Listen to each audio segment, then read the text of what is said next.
So we have very important guests today. So this is the IEEE Turkey webinar series. So we organized so many virtual events entire this year due to the conditions.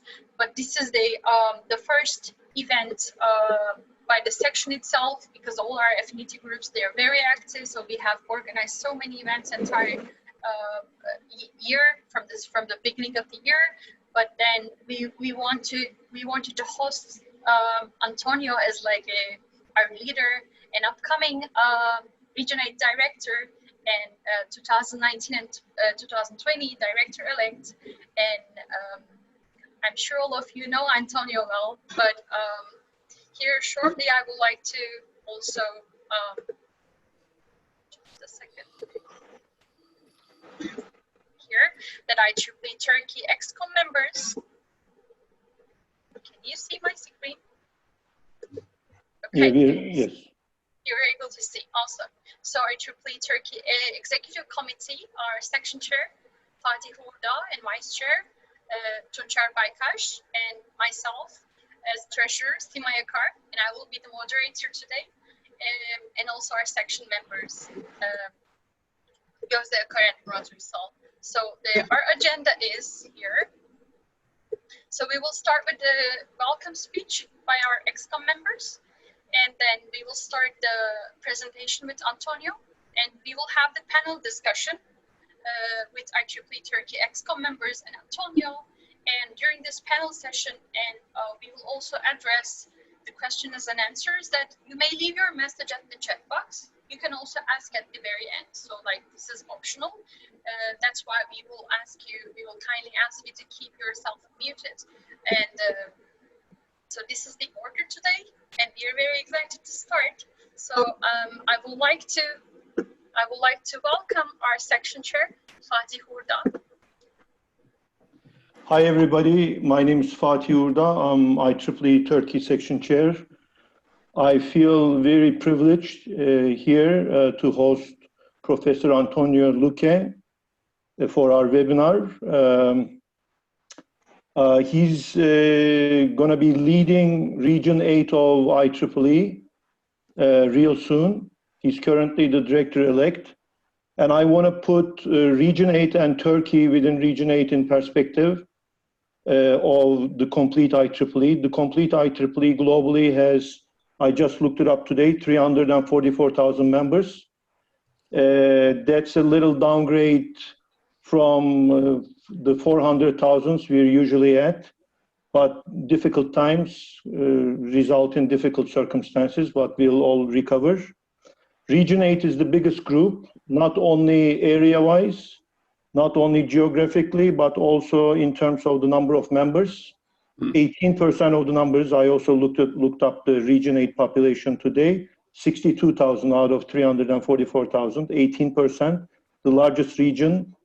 And the second largest is Asia South Pacific, which is pretty close to us. So Region 8 is basically Europe, Middle East, and Africa. And like I said, Antonio is the director-elect, and Turkey within Region 8 has 1,500 members. And Turkey is also usually more members. We're usually around 2,000. And I see that there's a decline in student members. We have about, still including graduate students, we have about 700 members, and we have 800 professional members. As you know, IEEE has societies. That's one of the strong parts of IEEE. And we have 39 societies overall, and 16 of these are represented in Turkey. And so, as Simay said, the title of the webinar is IEEE Region 8 Challenges and Opportunities. Difficult times result in big challenges, but hopefully they also turn into opportunities later on. I believe the COVID pandemic will create a lot of opportunities for high tech, and IEEE means high tech. So let's hear the IEEE perspective, especially Region 8 perspective on these challenges and opportunities from Antonio. Thank you. Thank you very much. And I would like to also hear from our Vice Chair, to Chair Barkash. Thank you very much, Mai. I would like to thank Antonio one more time for this meeting. And also another position of mine is IEEE Site Chair of Turkey, and the humanitarian activities became really, really important during the COVID times. And Region 8 is really active in that sense as well. Many of our sections and the groups are working on this one. So maybe Antonio can inform us about those topics.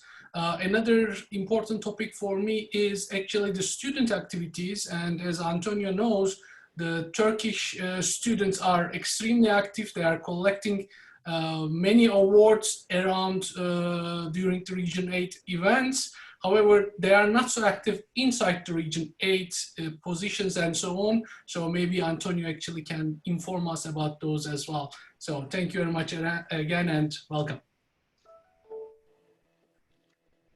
Thank you so much for the welcome speeches. And I would like to now give floor to Antonio. Antonio, thank you so much. We're really pleased to have you today here.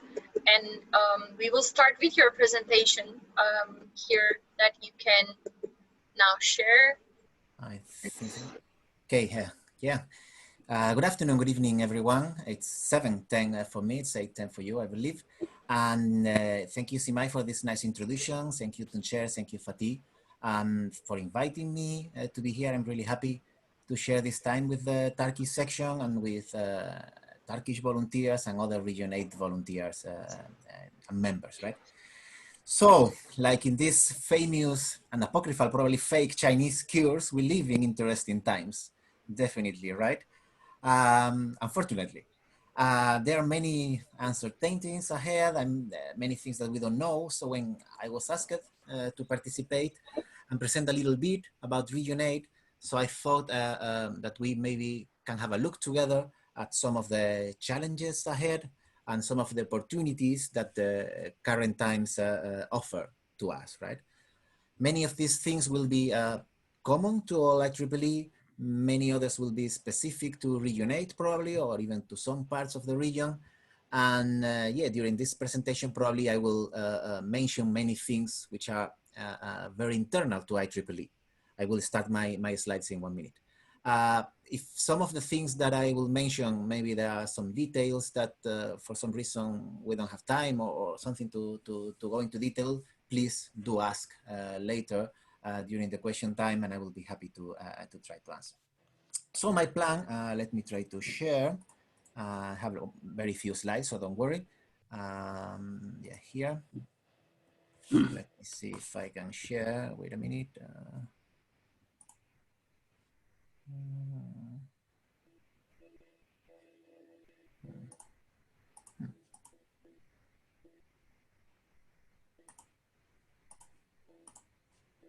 Here, can you see my screen? Yes. Okay, good. Yeah. So my plan is to show a few of the challenges that I'm aware of, discuss some ideas about the opportunities that we have, and then above all, listen and comment with all of you. I think that's the most important. I don't intend this to be a very formal presentation, but rather a live discussion where everybody can listen and talk and learn. I'm eager to learn from you as well, right? So let's start first with some of the threats or the challenges that I see ahead. Oh, no, let's start first, sorry, talking a little bit about Region 8, yep. This is the map of the world, and as Fatih was mentioning before, according to IEEE, we divide the world in 10 different regions, and we all live in the region which is colored in orange in this map, which covers Africa, Middle East, and Europe, and is the largest geographically of the 10 regions. There you have some numbers. They are not completely updated. They are from January this year, so there might be some changes. So in January, we had about 77,000 members in Region 8, distributed in the different grades that IEEE has, as you can see in the left part of the slide. And to serve these members, we organize in different units or different, we have a structure of different units, and these units are listed, the number of them are listed in the right part of the slide. So in Region 8, we have 59 sections. Turkey section is one of them. Then we have 10 subsections directly hanging from the region, 600 chapters, 100 affinity groups, a number of student branches, student affinity groups, and student branch chapters, for a total of almost 2,000 organizational units inside the region. You can imagine this is a huge number and difficult to manage. And it's good that we have this number because this means we have a lot of active volunteers working to manage all this and to organize activities to serve these 70,000 members. So this is more or less the size of the region. We can talk later, I will talk later a little bit about the regions themselves, because this is one of the things that is now under discussion in IEEE. So it's one of the, let's say, challenges that we have ahead. So let's start with these challenges, right? And of course, we have to start with the obvious, right? The challenge or the problem or the event that happened in uppercase that happened during this year. Of course, this is COVID-19 and all that this situation implies for IEEE. So as you can imagine, this is an enormous threat for IEEE, for everyone, right? First and foremost, it's a threat for us because the health measures that have been put in place to deal with this pandemic, these measures threat directly the way we do things in IEEE, right? I will explain. We are a big organization, right? And the values that we provide to members and to the public in general, that they are varied and they cover a wide range. But we have, for example, we have publications and we have courses and we have conferences and standards that we create and this type of things, right? These things will probably not be very affected. Publications, standards, we can continue doing the same. But I would contend that the single most important reasons that our members join IEEE for is because of professional networking. It's because, or is to know, to meet another people in the profession and other people working in technology in general, to better let's say, launch or improve their professional careers, right? To know other people, make contacts, can help them in different stages of their career, and so on. I will say this is not the only one, but maybe the main reason that they do. And now it's much more difficult for us to provide this in the current situation, of course. We cannot hold face-to-face events. We cannot attend workshops or lectures or talks in person, right? This means that we cannot provide the best value to our members. Of course, everybody hopes that this situation will finish at some point in the near future, but meanwhile, we have to resort to online events. And it's wonderful, the work that many volunteers like you at the Turkey sections and many other volunteers around the world, it's wonderful the work that you are doing by organizing webinars, online events, contests, and everything, which I believe are really useful and can provide a lot of value to the members. But I believe we will all agree that it's not the same as a physical meeting, as a meeting or getting in touch with another person face to face, right? This is one thing, but also the impossibility of having these face-to-face events is also having an impact on one of our main sources of revenue, which is conferences. We all know that we need money to run things in IEEE, and one of the sources of this money is conferences. Together with publication, they are the two main lines of businesses from where IEEE gets the funds to carry out the service for humanity, which is the final aim, right? So many of the IEEE conferences that were planned for 2020 have made a great effort, extraordinary effort, and have been able to serve authors and attendees virtually, online, right? I have some numbers here. So among all the IEEE financially sponsored conferences, 52 of them have been canceled, 211 moved to virtual, and 153 postponed. That's so far in 2020. And there are some others that will have to decide what to do in the coming weeks. So that's an enormous work that the volunteers organizing the conferences had to do in order to keep serving the members.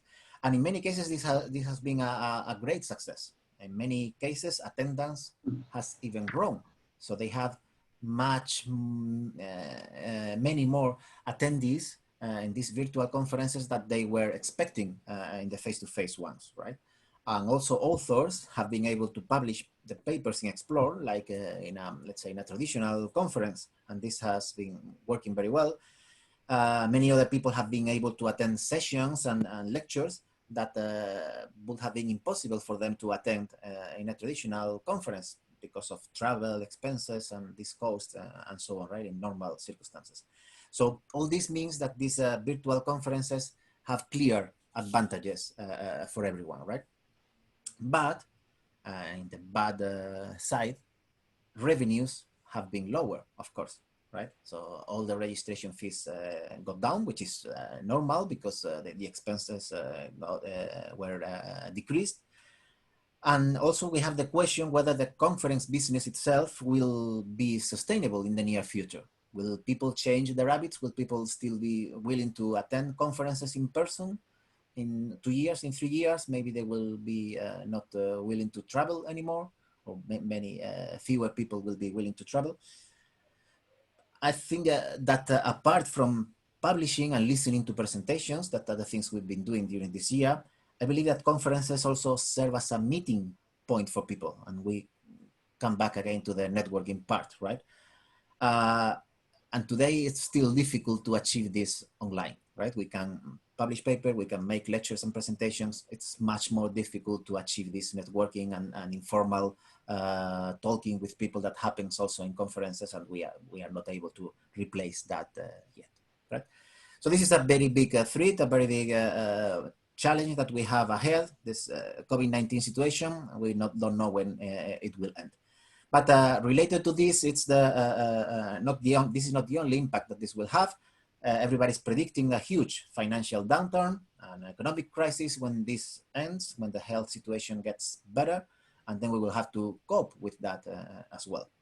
This is predicted to last until 2022 or 2023, right? And of course, it will have different degrees in different parts of the world, but it will be hard everywhere, right? How will this affect us as an organization, not individually? Well, in many ways, right? Many engineers will lose their jobs, unfortunately, or many of them will have salary cuts because of the crisis. And it is foreseeable, it can be expected that they will cut expenses as well. The people, the engineers and technologists will cut expenses. IEEE will keep supporting these people in these special circumstances. We have programs for that.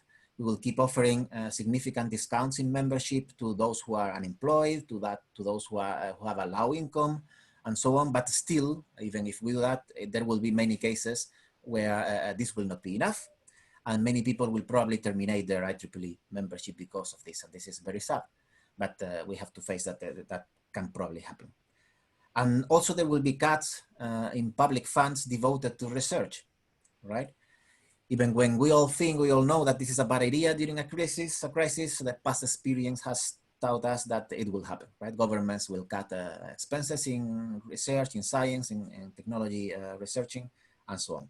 And that will mean less funds for research, less projects as a consequence, less publications in journals and conferences and so on, and less potential, of course, also for libraries to fund access to publishing. And this will also have a great impact in the things that we do in IEEE, right? And these two things that are due to this coronavirus come together more or less at the same time that the third thing that I would like to mention, which is open access. The open access movement or initiative or program, for those of you who don't know, there is a growing set of policies in different parts of the world, right? It started, or let's say that the place in the world where it's most advanced is Europe, but also in the US, in China, in many other places. So this set of policies are enforcing that all the publication or the results of the research funded by public money must be published under an open access license. It means that it must be free for everyone to access that. So that means that the publishers of these of the journals and so on cannot sell the subscription, cannot sell the papers or the results of the research in these cases, right? This affects IEEE, but also other publishers. But remember that IEEE is different from other scientific publishers. We are a not-for-profit. All the revenue that we obtain from selling access to publications goes to cover the cost or to fund other programs that are directed to advancing technology for humanity, right? We don't have any surplus that we distribute. We don't have shareholders, and we'll have these things. So we are different from other publishers, but still the same rules will apply to us when regarding to open access, right? So we need to shift our model. We need to change the way we make business with the publications. Probably we'll have to first move towards a different way of having the electronic library, having Explore.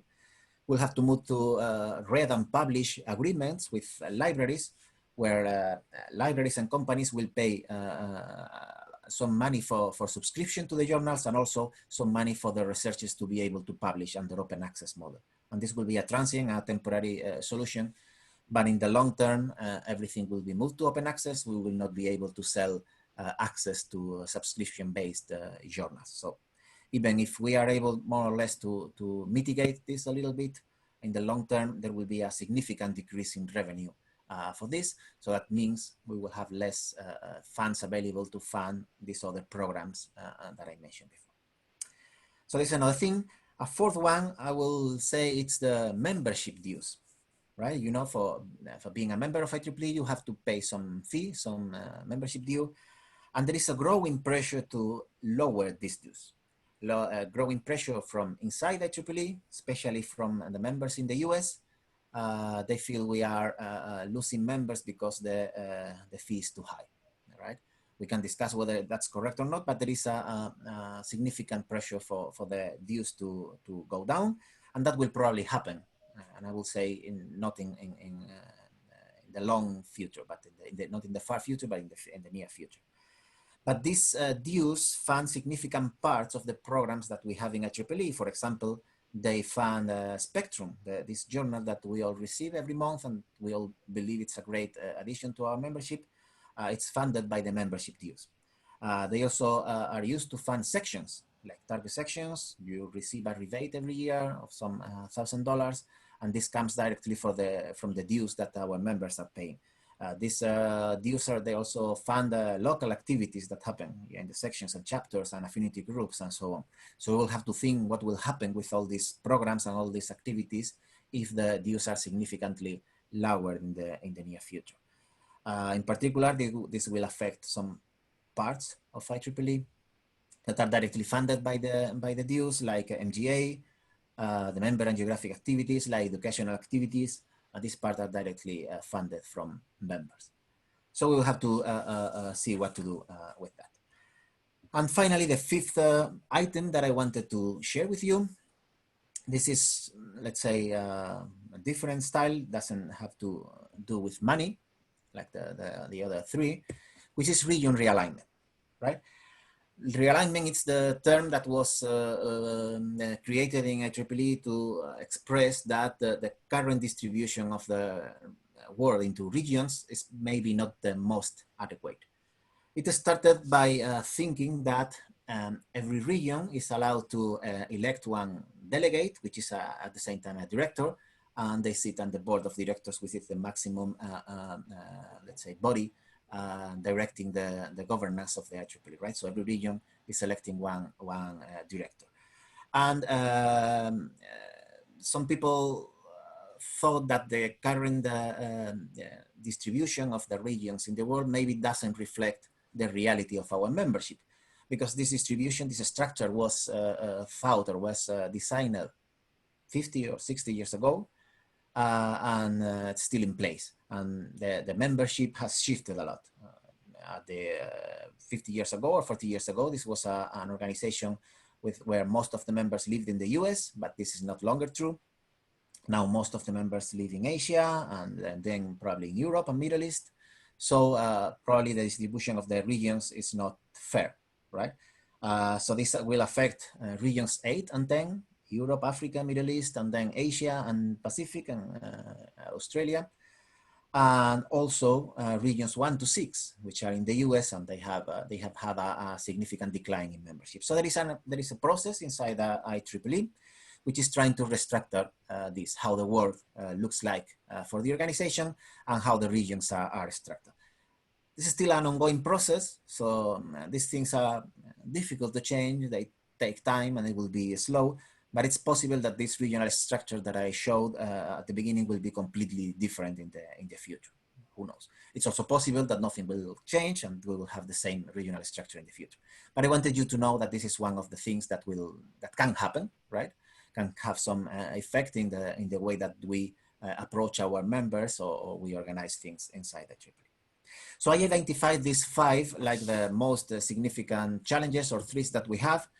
Here you can see some numbers. I will not spend much time in the numbers, but I will try to spend some time in the plot on the top. These are the members in IEEE month after month. In violet, you can see 2018. So you see that we have more members every month from March to December. On red, you have 2019, again, the same trend. And in green, you have 2020. And you see that there is significant difference between the numbers that we had in the previous year, more or less same, and the numbers that we had in 2020. At the end of May, this is the latest data that we had a decrease of about 6%. So we have 6% less members than 1 year ago. So we are starting to feel the impact of this COVID-19 situation, the pandemic situation, right? We can talk later about the causes of this, where are we losing more members, and so on, right? So this was the challenges, the threats, the bad news that I wanted to share with you, but I would also like to spend a few minutes looking at the opportunities that this situation will create. And I will be brief because this is the part that I would like you to participate the most. So I would like to hear, to listen what you think about these opportunities, what things we need to learn and improve in this situation. So regarding the COVID-19 and the financial crisis, my feeling is that engineers, there will be engineers, there will be technology after this. This will always be there, right? And the engineers will still need networking. So even if it's possible that many of these engineers, many of these professionals will lose their jobs or we have decreases in their salaries, if we are able to make them feel that networking with other people, with other professionals is valuable, we still might have a word to say, or we still might have a chance of being the organization of reference. So I believe that we still can provide value even in this, maybe even more in this financial crisis, because people will need to reorientate their careers. They will need to change their jobs, and for these things, having a network of people, having a pool of contacts is always a very important thing. So we should be able to let the people know that IEEE can help in these difficult circumstances, and belonging to a professional organization can be a value by itself. Even if we have lower membership dues, which is another problem maybe, but in this case, it will even help, right? It will be easier for people to keep their IEEE membership in a difficult financial situation if the membership dues are lower, right? Regarding conferences, we saw that we have a decrease in income from conferences, but we need to learn that virtual events are also here to stay. And that can be a very good complement to traditional conferences. They have advantages, so we can reach more people. I don't think that they will completely replace face-to-face conferences or face-to-face events, but they will be an important complement to them, right? So we need to learn better how to improve the experience that people will have in these virtual conferences. There's still a lot of road to walk, a lot of things to do. But if we are able to do that, we will have a significant advantage, right? We will be able to better serve our members if we are, and the society in general, if we are able to do that. Still, there are some challenges there, like how to provide this networking, how to make people meet new colleagues in the virtual conferences and so on. That's why I believe that face-to-face events still need to be there. And finally, if open access is also here to stay, that's what it seems. We need to find alternative models for, let's say, in having some revenue from our IP, from our intellectual property, from the, let's say, the amount of scientific and technical material that we are able to create, right? So maybe educational, let's say, educational material can be a good alternative. People will come, people will need continuing education, and they will go to an organization to have a trusted access to this type of material, and we should be able to provide that. And there are a number of initiatives in all along IEEE to be able to create this material, like courses and this type of things, accreditation. There is one thing called IEEE Academy that hopefully will start during this year, and we are able to have like a complete educational path for our members, including material which is already there in Explore and new material which will be created on purpose. So we still have opportunities to shift our model a little bit and still be, let's say, provide value to our members and to society. But this, of course, the opportunities are the most difficult part to understand, and that's why I would like to finish here now, and then listen what you believe will be the future, how we should, let's say, face the future, and what are the things that we need to change in order to be better prepared for the times that come. So this is what I wanted to share with you. Now I will be happy if we can have some questions and discussion, because as I said, I wanted this to be like a live conversation, right? So thank you very much. Antonio, we really appreciate for all the valuable information you shared and your thoughts. That's for sure, despite the challenges, the future is still bright, and we are united. So, and we will just like support each other all around the world, all around the Region 8. And next year with your leadership, then we will have more opportunities together. It's really great to hear from you. And for the next part, I would like to invite the EXCO members, Tuncer Baykaş and Fatih Urda, back to the stage and just address the questions and their thoughts. Then we will continue with the question and answer part with the rest of the participants. So we'd like to start with Fatih Urda. Okay. So Simay, instead of discussing some of the things that Antonio discussed, can I add an item to the list of opportunities, and ask Antonio's opinion and Sure, yeah. So what I'm thinking is reaching out to undergraduates more could be an opportunity.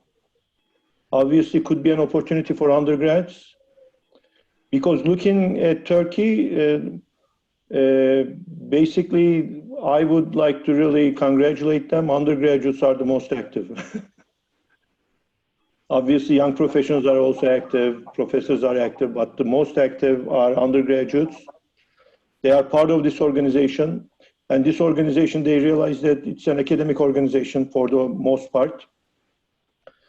But in terms of becoming or learning how to do research, how to write papers, they are not able to get into that. They are able to get into organizing activities. So what's your comments on this? And this can even be a revenue generator. I don't want to talk about revenue, but unfortunately we have to talk about revenue. Yeah, thank you. Yeah, revenue is not the most important thing, but we have to talk about that, right? We need money to do the things that we want to do. So we also need to worry about that, definitely. Yeah, I completely agree. We need to focus more in undergraduate students. And this is something we have been failing to do for a long time, right? We have some problems with undergraduate students. First, because our retention rate, it's very low with them. That means that we are able to bring many students to the organization, but unfortunately they leave very quickly, right? For some reason, they don't want to continue with us for a long time. So we have there's something that we are not doing correctly for sure, and we need to learn what is that and how to improve that. Are we not, maybe we are not transmitting the right message to them? Maybe when they join the organization, they have a, let's say, not realistic view of what this is about. Maybe this is one of the reasons that we need to improve at. And well, I went quickly through the numbers about this, let's say, decreasing membership that we are having because of this pandemic situation. But this big drop in membership is mainly due to undergraduate students. During these months, we were not able to recruit the students because colleges and universities were closed in most of the world. So we saw a big drop in the undergraduate membership. And this is also something to think about because higher grade members still are joining the organization more or less at the same rate as before, but not undergraduate students. So let's say the shift to virtual was more or less okay for higher grade members, but it wasn't okay for undergraduate students. And this is something that surprised me. Younger people are supposed to be more, let's say, more in the virtual space rather than in the physical space, and our experience or the numbers show that it was the opposite. So we need to think why this is the case. But I agree, we have a problem with undergraduate students and we need to look at it. Actually, Antonio, one explanation I have seen, at least within Turkey, the reason when things go virtual, maybe undergraduates don't want to get involved as much. Because for undergraduates, at least in Turkey, IEEE is also offers social advantages. Right. They socialize. They see undergraduate IEEE conferences as not academic activities. They see them as social activities, which is also good. But unfortunately, in times like this, it doesn't work out. Yeah, this is what I mentioned. Networking, to me, networking is the most important value that we can provide.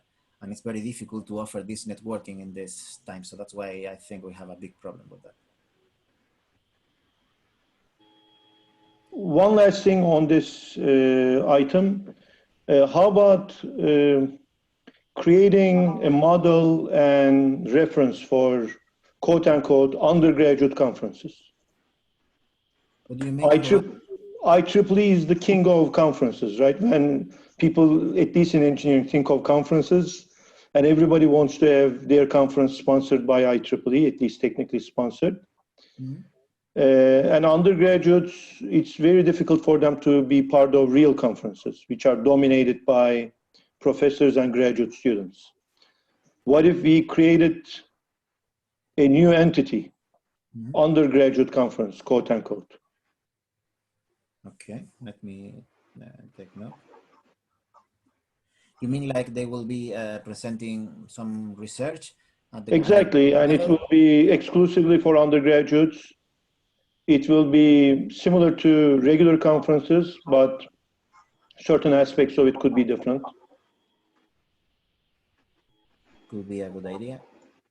Yeah, I think you are aware that we have these students and young professional congresses, which are not the same probably, but they can be a starting points. And we have a student paper contest where they submit paper and these papers are evaluated. And if the papers are good, they are going to be presented at a, let's say, at a conference, and they get a contest and they get an award. So we have some things, but I believe that having a conference only for undergraduate students could be something worth thinking about. Yeah. It could be also about promoting what we already have. Maybe we're not promoting them good enough. You're right. You're correct. Thank you. I would like to actually add one point. As IEEE Turkey, we had the graduation projects exhibition.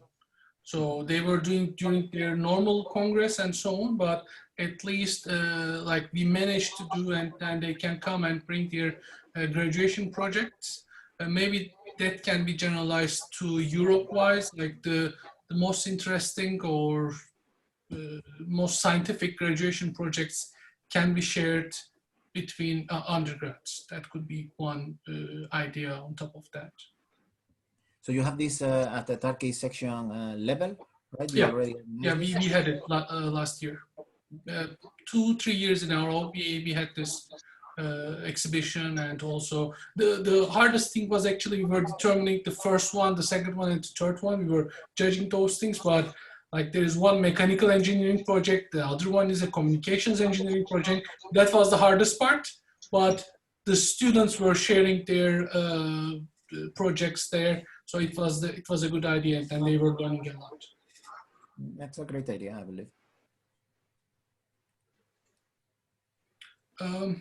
I would like to continue actually. What about the IEEE and the other non-governmental organizations? Because now as IEEE Site Turkey, actually we were working for the Turkish Marine Association. They were trying to clean the marines, and we did some data processing for them, and also we are working for another group which are providing food for the low-income families, and we are trying to create an app. So what do you think about Region 8, and how can we help people outside IEEE? You mean like a humanitarian project, this type of thing? Exactly. Yeah. Yeah, I think this is one of the lines that our members want us to pursue the most, and it's one of the parts of IEEE which will grow in the coming years. So maybe you know that we have a new strategic plan for the future from 2020 to 2025, right? And humanitarian activities, helping communities and so on. It's one of the 5 pillars of this strategic plan, right? So I really believe we should do more in this area, because this is something that our members want to do. And there is also a new, let's say, high-level committee, not exactly the same, but related, which is devoted to sustainable development, right?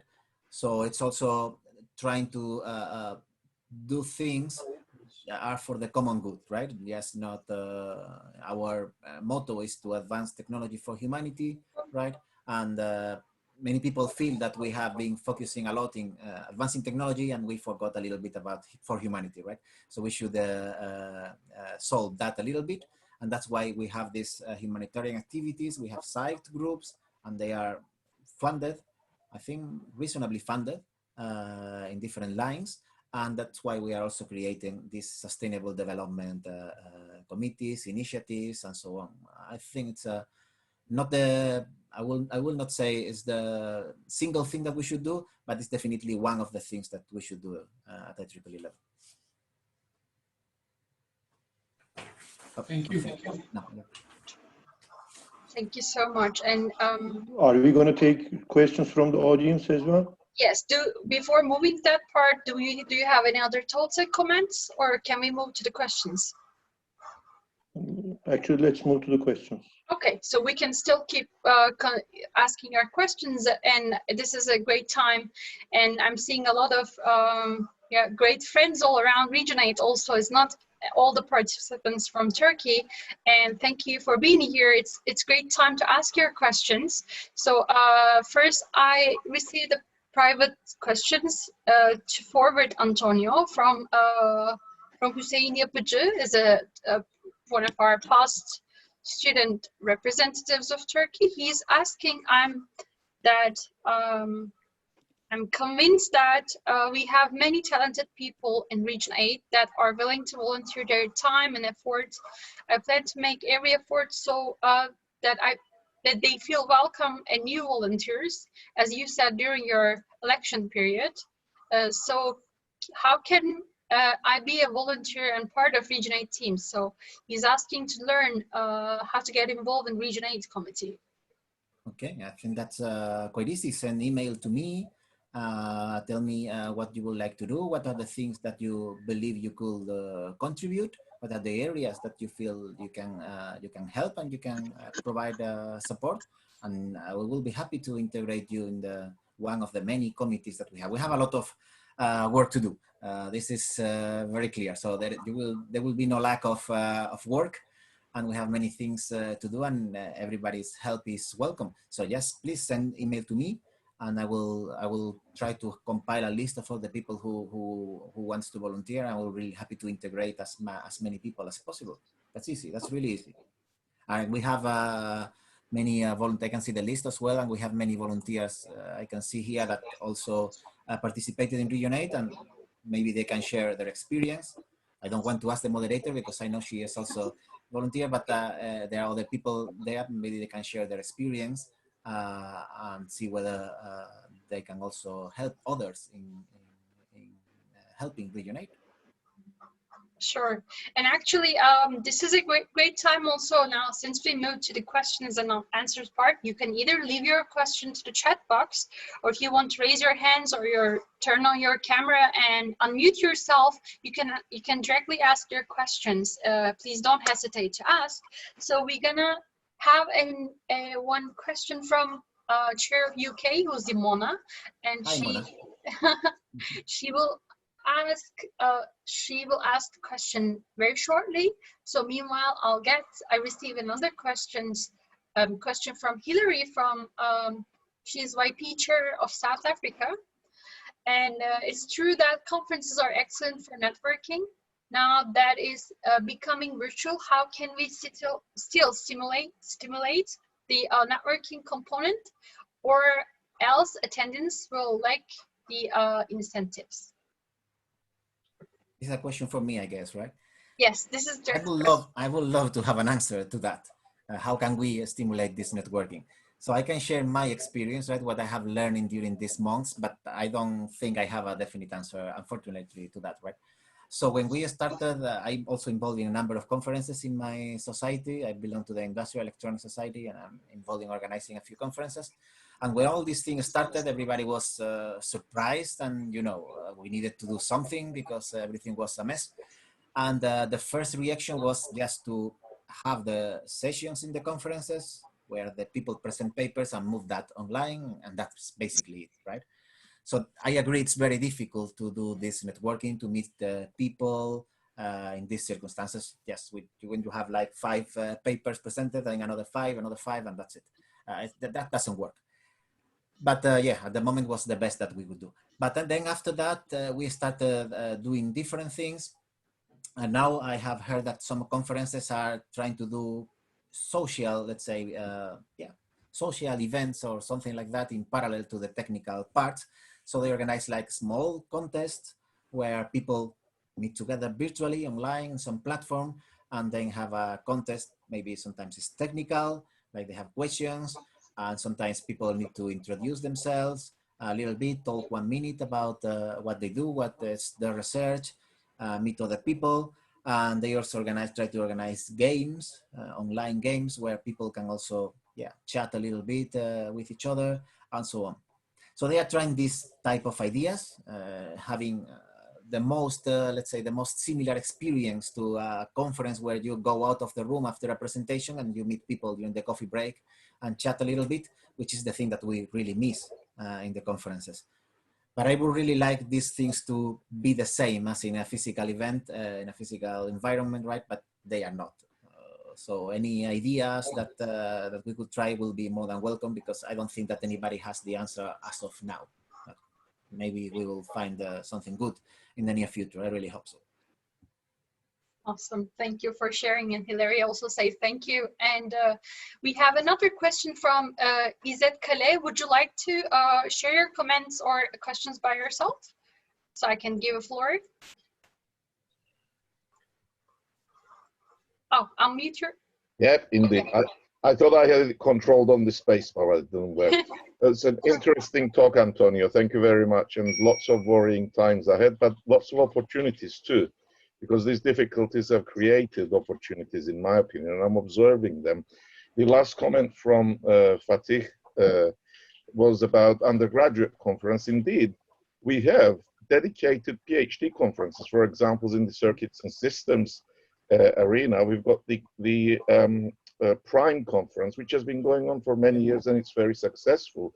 So an equivalent undergraduate conference with some incentives might be something that will attract undergraduate students, and it may be quite useful. And I think it's not a bad idea. The other interesting comment in socializing and networking, I've attended quite a few meetings whereby we have a meeting like this, and then dedicated chat rooms are created, and you go and click, and then you find yourself in the dedicated chat rooms with people of sort of like-minded views and interests, and then you network and you start talking, and that worked quite well. I've done a proposal faster than I have ever in my whole career, through this kind of mechanism. It was easy. I didn't know the people before, and then we met in this virtual environment, and within days we had a proposal going, but it was all due to the organization. So the other thing that I have had comments from colleagues and also friends that are within the IEEE circle and the conferences, they said, but why are virtual conferences costing so much? We are not going to go there, we're not going to be there, just going to be on a link. Why can't we make it cheaper? And I think we're not devaluing by reducing the cost, but we might reduce the cost to get more people to attend, to increase attendance and to increase participation. And likewise, maybe the IEEE might want to consider maybe subsidizing part of the membership fees for those who are leaving, because we've seen it dropping down a lot. And I think this is directly linked to the extraordinary situation that we are in. But maybe the IEEE would say, instead of losing these people, let us continue and give them a grace period for their membership, let's say for the next 6 to 8 months or even a year, and continue with that, because it's better to have members on the books that are not paying because of this extraordinary environment that we're living in, rather than having no members that have left. And I think it's a fine balance that has to be hit without devaluing the value of membership, but it might help, and it might give a good name for the IEEE as an understanding and accommodating organization that has understood the difficulties its members have. I will leave it at that, because others might want to comment too. Thank you. Yeah, thank you. I think these are really great comments, especially this one about the networking, real networking in virtual conferences, meeting people. I think this is a great way of doing things. And if you said it worked for you, it means it can work, right? So I'm really happy to hear this. Yes, it worked. It really worked, and we put together a proposal in record time. That's great. I would also like to comment a little bit. I'm trying to find some numbers here about the fees and so on. I also heard some complaints from some people saying that even if we have a very low cost in conferences, some people are charging a significant fee. All of the conferences I know had a reduced fee. All the financially sponsored conference had a reduced fee. It might be too high for some people, could be. But I have some numbers here. Yes, some conferences that are show as good examples, they reduced the fee. And we have this ICASSP conference. It went from 3,000 attendees in a typical year to 16,000, so more than fivefold, right? 74% of them were first-time attendees. 80% of them were not authors of accepted papers. That's why they lowered the fee significantly. This laser science and photonic application conference had 20,000 registrants with 2,000 technical presentations. ICRA, 1,000 more registrants than the previous year. This VLSI symposium, 225% increase in attendees, 500 papers, twice as more. So I really believe that conferences are more affordable now for people. There might be exceptions, of course, but I really believe most of the volunteers organizing conferences did a good job on that. And you talk about, I think it was you talk about having the IEEE brand associated to a conference like this. And many people do that with technical conferences. And I have heard that not all technically co-sponsored conferences have done this thing of reducing the registration fee. And maybe that's something that we need to have a look at, because maybe they are not doing the right thing. Not everybody's doing the right thing in this time. So something to consider. But I really thank you for your comments. I think they were really helpful. Thank you so much for all the comments and input. And we have actually our upcoming question coming from Mona, UK, Ireland. I think I need to unmute yourself, or okay, you're unmuted already. Yeah, Mona, floor is yours. Thank you. Can you hear me? Yes, perfectly. Right. Thank you very much for arranging this. Thank you, Antonio, for sharing the information and opportunities. I can see we have a very good number of UK and Ireland, XCOM and Ofcom joining, so that's really good. It's actually a merit of COVID-19 that we can actually get together and socialize together, IEEE family. So I think this is, as you mentioned, we can actually think about opportunities. And I actually hear the problem with the students, activities, employability. There are ways that we can look, but one opportunity that Antonio mentioned about conferences and how we can prepare ourselves, it's a very good point that we might actually have a complementary version of virtual conferences in future. I think if you want to see it realistically for time being until maybe for the next 3 to 6 months, we might have still good number of paper submission because most of these paper submission went before the lockdown. So a lot of people out of habit or because they had the submission, they don't want to withdraw, we may still have some momentum. And if we want to see realistically, we might actually go down on the attendees or the fees for a short period of time until the lockdown is removed, hopefully soon. But I think we all have the opportunity to experience the luxury of attending conferences without traveling, without visa matters, the cost of getting check-in, check-outs. So I don't want to say we want to move to virtual because we really need to have physical, but I think that complementary point that you mentioned is actually a very good added value for IEEE. So it would be actually nice to prepare ourselves with an interactive tool that when we have a physical conference in place in 2021, say in Brighton, hopefully for our IHTC, just as an example, and also a bit of self-advertising. If we have prepared ourselves for other sections to participate without traveling, but also giving them the tool and experience to interact in a reduced way, but it's a compromise. You don't pay resources, cost, travel, visa matters, but it's better than completely be out of the opportunity of having the participation in conferences. So if you can be prepared gradually, think about smart conferences, interactive future conferences where you have a physical location. Partly maybe some of your speakers needs, well, because of commitments, they can't easily travel. So you miss out invitation of a lot of high-level speakers. So if either the speakers can actually be remotely connect for part of the program, not the whole, maybe holoportation, hologram, it's very scientific, but we are about advancing technology and it's about giving the facility for people to engage.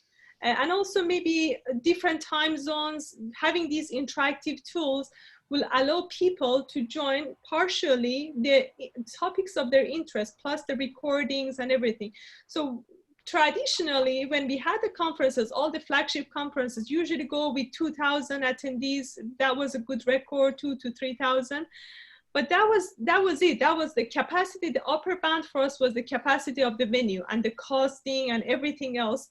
We won't have that if we use the complementary side and have a core physical one. So I think it would be a really good opportunity for IEEE and us as well to think ahead of time, maybe for the next 2 years or so, but be prepared to be the first to use this tool because everybody kind of started using it and we are familiar with it. Now we're doing it out because we don't have option.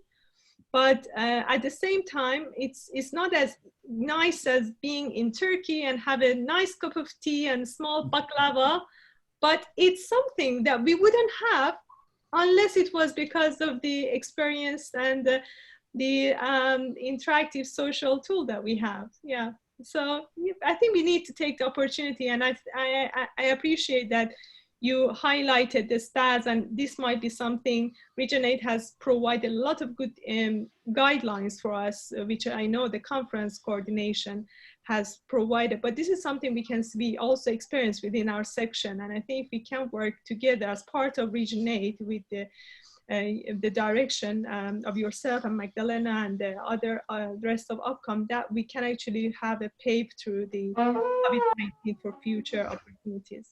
Thank you for the time. Thank you, Mona. Yeah, it's really great to see you, by the way. I do agree with the most of the things that you mentioned, especially with this part of having physical and virtual in parallel. I think we are not yet there, but I do believe this is the way to go, right? Just as a small comment, there is one old professor that is active in my society, and he was talking about this. At the beginning of the year, he sent one of his students to a real conference that took place because it was in February, just in time. And then now he sent another paper to a virtual conference. And he was complaining like, it cost me $4,000 to send my student to Argentina. In this case, it cost me $300 to have the paper presented in this virtual conference, and both papers are now in Explore. So I don't want to send another student to a physical conference ever in the future. And I think that's a mistake, because it was $4,000 to send this student to Argentina, but the experience that this student gained in this travel was much more valuable than this $4,000. So it's a pity that the second student couldn't go there, in my opinion, right? But this was the opinion of this person. I think that's a mistake. So we can provide value by having something virtual, but I don't think we can completely replace the face-to-face event. For example, even if we have this big, old, very famous professor delivering a lecture online, I know that many people now, or the year before, 1 year ago, they went to conferences to meet these professors. And if these professors are not there, maybe they will lose part of the value of being in this conference. So I still think that having a number of people together in the same place at the same time is important, right? We can add some supplements or whatever, but I still think this has some value. So we need to find the right balance. And then about the other thing that you mentioned is the papers. I don't know if I can share my screen now. No, it's okay. I can give you that. Because I have some of course. Just a second. There you are. Okay. Did you get? No, not yet. No. Okay, you're host right now. Okay, I can share my screen now. Yeah, I think it's this one. So this is the, can you see this plot, right? This blue line was the number of papers submitted to IEEE conferences during 2019. And in orange, we have the number of papers submitted to 2020 conferences, right? Or the forecast, the expected number of papers to be submitted here, right? And then in green, we have the actual number in 2020. And we see that for the first months, even with the pandemic and the lockdown until May, we saw no difference at all. It was basically the same number, even in May, where most of the countries were already under lockdown. But in June, we have started to see some decline, right? And now there is some difference. We hope that maybe in the second part of the year, this will recover a little bit and we will reach the orange line again, but we don't know. We are starting to see some decrease in this submission. Actually, I think we have the numbers here. Yeah, so we are losing 3,000 papers up to now for 2020 conferences. This is the number of, the difference between the forecast and the actually received papers in 2020. So we are starting to see this that you mentioned. Maybe people are not so willing to submit papers to this conference, or they are waiting for this to finish. I don't know what's in their minds. But the thing is that we are starting to see this decrease in the submitted papers, in the papers that we receive in our conferences.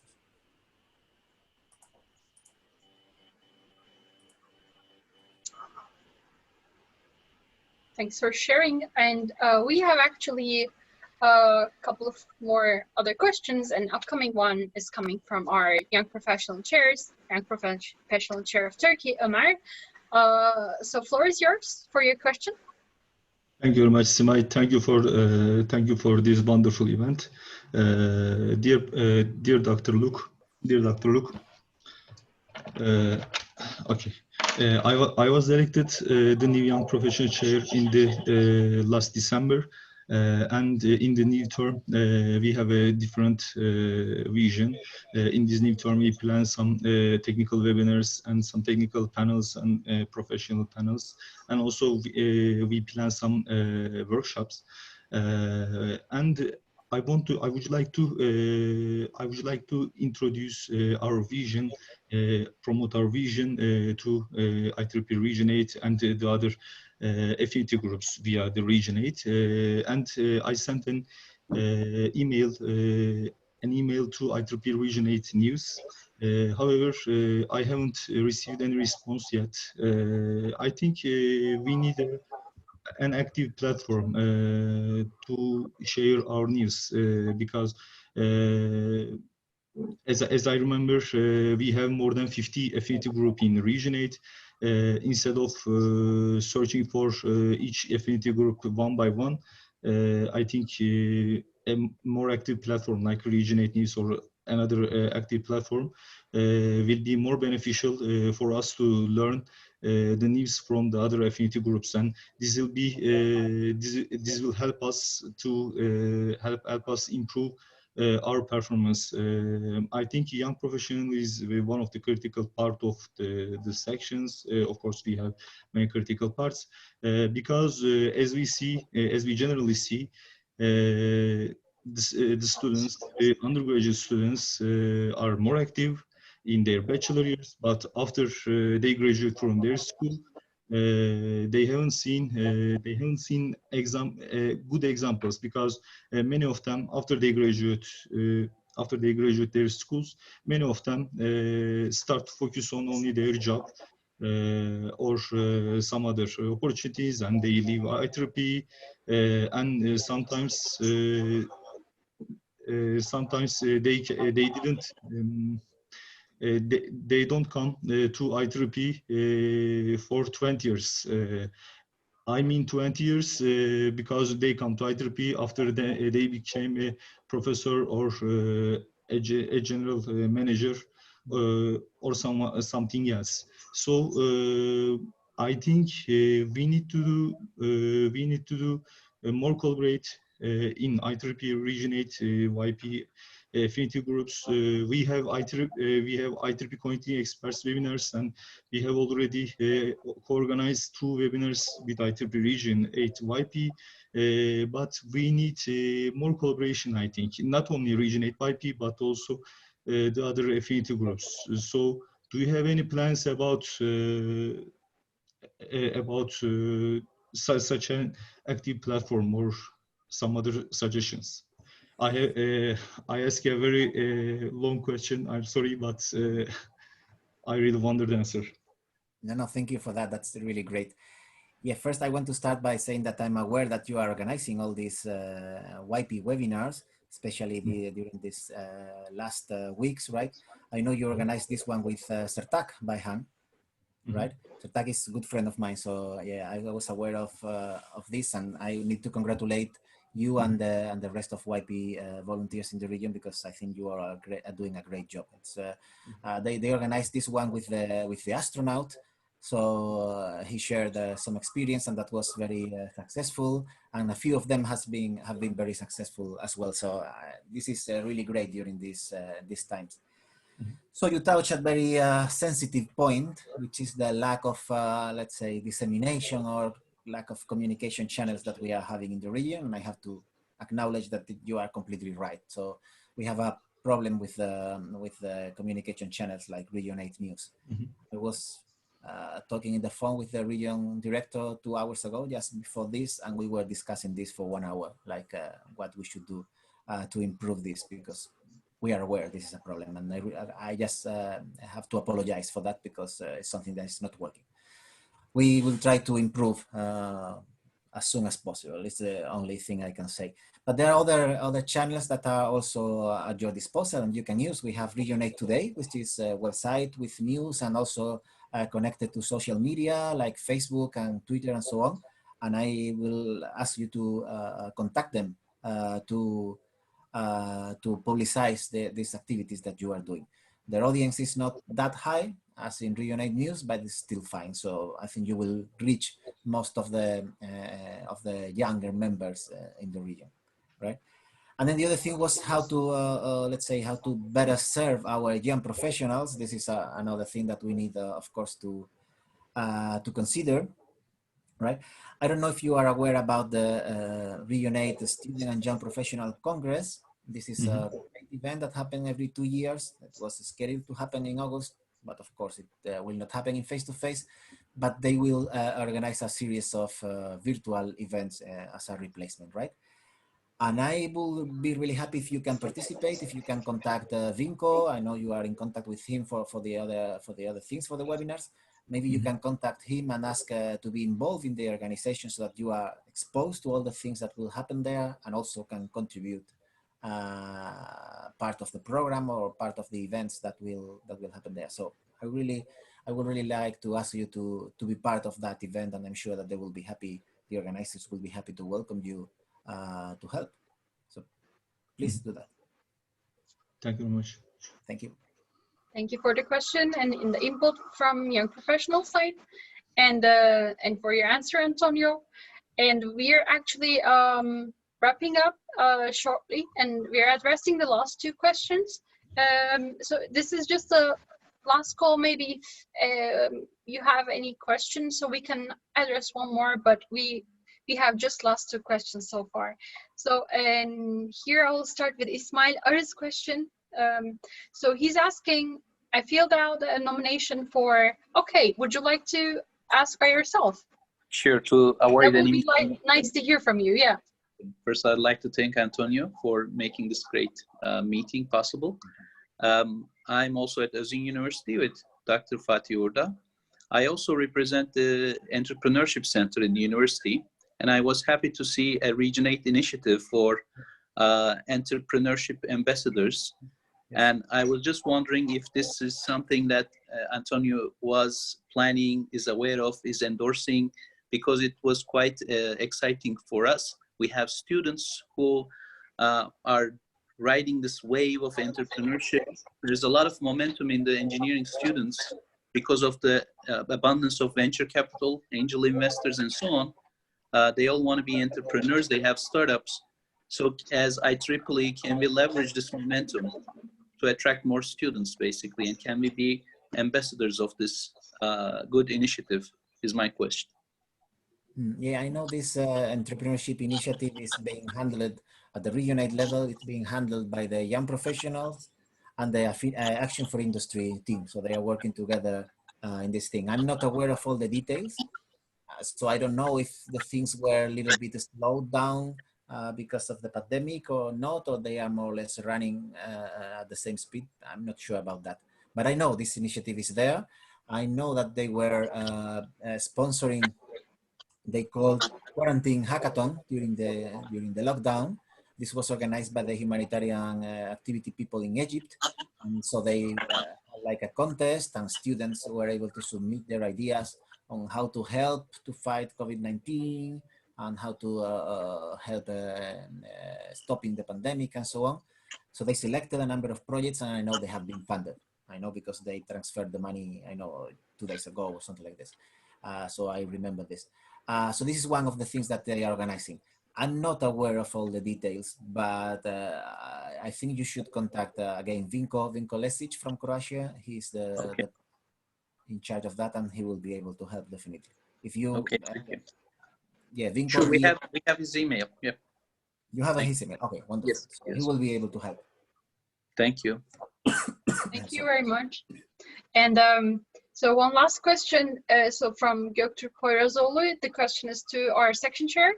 And thank you for organizing this event. My question is, how can we increase the technical educations within our volunteers?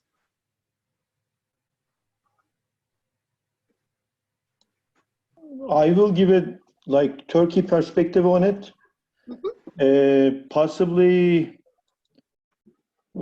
Professor Göktuğ Poyrazoğlu is talking about reaching out to the undergrads. And in terms of providing technical education for undergrads, I think we have all the ingredients, but somehow they don't mix. They don't mix well. We have, even in difficult times like this, In high tech, we have people in the industry, experienced people, who are trying to reach out to undergraduates, senior year students, because they want to basically handpick their new employees. And these undergraduates are trying to reach out to the industry. The difficult part is with IEEE events, as we were talking about undergraduate activities, they are plenty, but they are usually rich on the social side, and they are usually general purpose. I think the problem is, yes, I mean, we can offer more technical education to our undergrads. We can recruit experienced industry people for that and professors, but will they find the audience they are looking for, or they will find general purpose audience? I mean, on the contrary, at the professor level, at the graduate student level, we have very specialized meetings. Again, it boils down to that. On the undergraduate side, at least in Turkey, but I'm sure it's similar in other regions, we have general purpose meetings. And in terms of offering technical education to the right people, that's not the right solution, I guess. That's what makes it difficult. I'm not sure if I was able to answer Professor Göktürk Poyrazoğlu's question, comment. Maybe Antonio can also shed light on this. Yeah, I don't know of all the activities organized locally. Of course, I'm not aware of all of them, but I would like to urge you to check what is called the IEEE Learning Network, ILN, which is one of these programs. It's not new, but it has been revamped in the last months. And it's one of the big initiatives in this continuing education, let's say, activities that we are trying to encourage during these times. So they have really good courses there, which are created by normally by IEEE member or IEEE organizational units. And they are also encouraging OUs sections, for example, to put their content there. So for example, Turkey section could upload a course on whatever technology, IoT or artificial intelligence, machine learning, power, smart grids, whatever. So if you have people who are experts on that, they can create this course. This course will be uploaded there and be made available to IEEE members and non-members, and a different price. You can have it, for example, free for members and $30 for non-members, or whatever price. You can set the price, and the share of the revenues will go to the section. So I think this is a really interesting program for the sections to create, because it will attract your members. You can provide for free if you want to your members, but if you are also able to attract non-members, you will get a share of the revenues.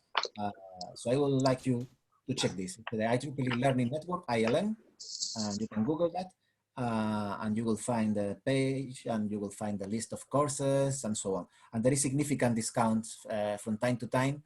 They have good offers for members. Like some time ago, they had like five courses for $10 in total, something like this. It was really cheap, so many people could check and access these courses. Antonio, on the same thread, can, for example, IEEE negotiate discounts on Coursera or similar online? You mean access for IEEE members to Coursera or this Audacity or this type of MOOCs, right? Right. Or another related question. If as IEEE Turkey section, if we negotiated a discount unique to, especially for IEEE Turkey section members, not on Coursera, but somewhere else, maybe Udemy.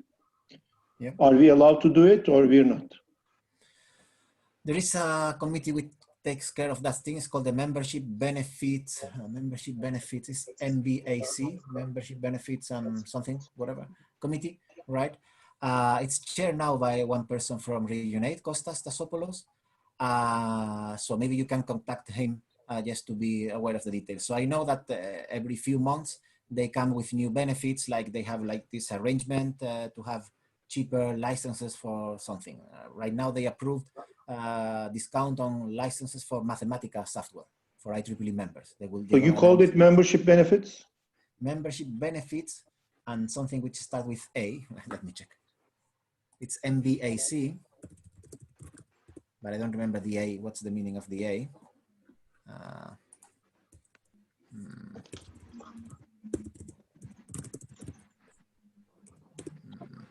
I will find somewhere. I think it's MB. MBPAC, the products and is It's it the Member Benefits Advisory Committee. Mhm.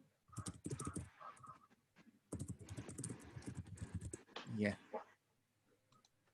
And there is, yes, membership. Right.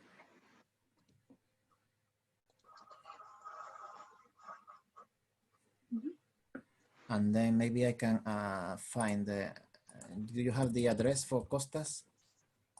I will type in the chat. Yeah, I can write down on the chat. It's quite easy. Okay. All right. Yeah. So he will be in charge. And I know that they just recently approved like 2 or 3 of these benefits, discounts on purchasing licenses or insurance or this type of things. Unfortunately, there is a large number of these discounts, but most of them are available only for American members. And this is something that, yeah, we are not very happy about. But we need to make better arrangements for people living in this part of the world, right? So if you are, as a Turkey section, you are able to negotiate something with a company, with Udemy or Coursera or with other company for whatever, you can do that. And they will list this as a benefit for IEEE members, and that will help Turkish people, Turkish potential members to join the section. Actually, as a matter of fact, I got my first credit card through IEEE. Okay, wonderful. Otherwise, I couldn't get it because I didn't have credit history. Okay, that's really great. So this is one thing that you can share with people when they say, oh, why are you a member? What benefits do you have? You have one tangible benefits that you can show, and this is really great. Yes. Thank you. Thank you. Do we have any other questions, Simay? I think we pretty much addressed everything. It was very fruitful conversation and all the discussion. So thank you for all your time, Antonio. And would like to hear your last words. And we're wrapping up, and also hear from our section chair and vice chair lastly, and we can just close. Yeah, Antonio. Right. I'm muted. No. Yeah, I don't have much more to say. I think I ran out of words, so I think I shared a lot. Yeah, I said a lot. That's why I'm really grateful for the invitation, for allowing me to share my views on some of the things that I consider about IEEE with all of you. So thank you, and I will be happy to be in touch with all of you for anything you need. Please do reach me if you need anything related to Reunite.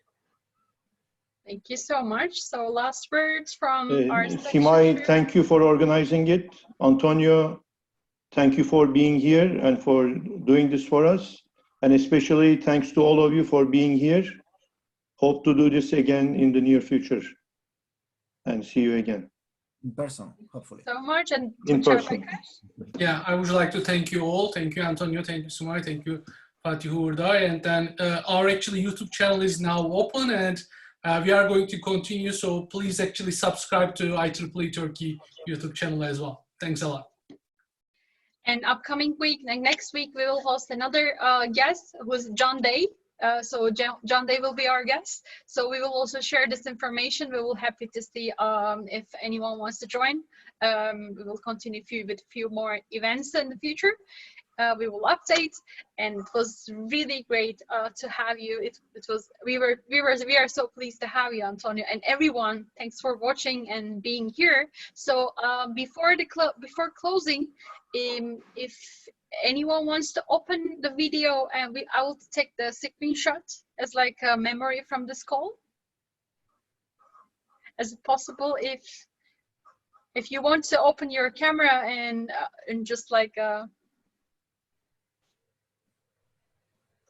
so here, then we are so many, so we have 2 screens, so that's why I will take 2 different screens. Then I'm waiting a few more seconds.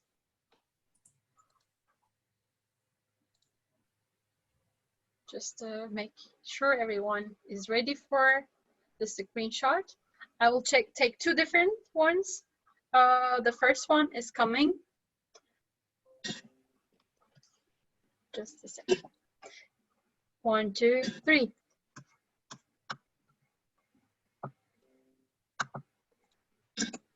Okay.